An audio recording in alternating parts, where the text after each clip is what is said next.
नमस्कार दोस्तों, स्वागत है आपका हिंदी नॉलेज शो में। तो दोस्तों, ये बात हम सभी लोग जानते हैं कि 2016 से लेकर 2020 तक राफेल पर कितनी उंगलियां उठी, कितनी ज़्यादा आलोचना हुई राफेल की। और चलिए, राफेल की प्राइस को लेकर आलोचना हुई वो अलग बात है, लेकिन फिर लोग इतना आगे बढ़ गए कि इसकी परफॉर्मेंस और जो इसकी कैपेबिलिटी है उसी पर सवाल उठाने लगे। लेकिन आज जो राफेल ने किया है ना, उन सभी लोगों के मुंह पर तमाचा है। ये राफेल का जोरदार पलटवार ही है कि आज राफेल के इस कारनामे के कारण पूरी दुनिया में वो छा गया है। और इतना ही नहीं, आज के इस कारनामे के बाद दुनिया के लगभग हर देश में इसको लेकर चर्चाओं का बाजार गर्म है। लेकिन 4 ऐसे देश हैं जिनकी खटिया सबसे ज्यादा खड़ी हुई है।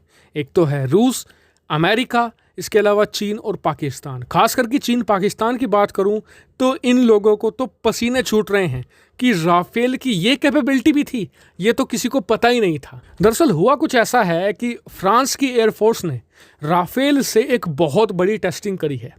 टेस्टिंग ये करी कि देखें कि राफेल कितना रिलायबल है, राफेल की लिमिट कितनी है, यानी कि किस हद तक राफेल जा सकता है। और जो मैं आपको बताने जा रहा हूं ना, उसे सुनकर आप भी माथा पकड़ लेंगे। दरअसल इस टेस्टिंग के दौरान राफेल ने लगातार 17,000 किलोमीटर की उड़ान तय करी है बिना एक बार भी जमीन पर आए। जी हाँ, ये बहुत ज़्यादा बड़ी उपलब्धि है। अगर मैं आपको बताऊं कि रूस का जो सबसे बेहतरीन लड़ाकू विमान है सुखोई 35, उसकी रेंज मात्र 3,500 के आसपास है और मुश्किल से 1 से लेकर 2 रिफ्यूलिंग के बाद वो भी मुश्किल से 10,000 किलोमीटर पहुंच सकता है। ये 17,000 किलोमीटर पहुंचा है। इससे पहले जो लगातार लंबी उड़ान का ये रिकॉर्ड था, ये अमेरिका के F-15 के नाम था। अमेरिका का F-15 एक बार में 15,000 किलोमीटर की उड़ान भरी थी। इसने वो रिकॉर्ड भी तोड़ दिया है। और आज की तारीख में मैं बात करूं तो राफेल रिलायबिलिटी के मामले में, मजबूती के मामले में नंबर 1 पर पूरी दुनिया में पहुंच चुका है। आज की तारीख में इससे ज़्यादा मजबूत कोई लड़ाकू विमान है ही नहीं। इससे जो बेहतरीन इंजन है, जो इसमें 2 इंजन लगे हुए हैं, उनसे ज़्यादा एफिशिएंट इंजन कोई है ही नहीं। क्योंकि इस 17,000 किलोमीटर की उड़ान के दौरान मात्र 4 बार उन्हें रिफ्यूल किया गया है। राफेल के इस कारनामे के बाद 2 देश बहुत ज़्यादा टेंशन में है। एक तो है रूस, दूसरा है अमेरिका। क्योंकि इस टेस्टिंग के बाद राफेल की बात पूरी दुनिया में हो रही है। राफेल को लेकर अब बड़े बड़े देश, चाहे छोटे भी देश हैं, सब यही डिस्कस कर रहे हैं कि क्यों ना अमेरिका और रूस के लड़ाकू विमान के बजाय फ्रांस का राफेल खरीदा जाए। भाई, दुनिया की 4थी सबसे बड़ी सेना भारतीय वायुसेना इसे इस्तेमाल कर रही है, तो कुछ तो बात होगी। इस वजह से इसकी मार्केट बहुत ही ज़्यादा ब्लास्ट होने जा रही है। बहुत ही ज़्यादा ऑर्डर फ्रांस को मिलने जा रहे हैं। वहीं बात करें चीन और पाकिस्तान क्यों परेशान है, उसका सबसे बड़ा कारण यह है कि राफेल की ये कैपेबिलिटी वो भी नहीं जानते थे।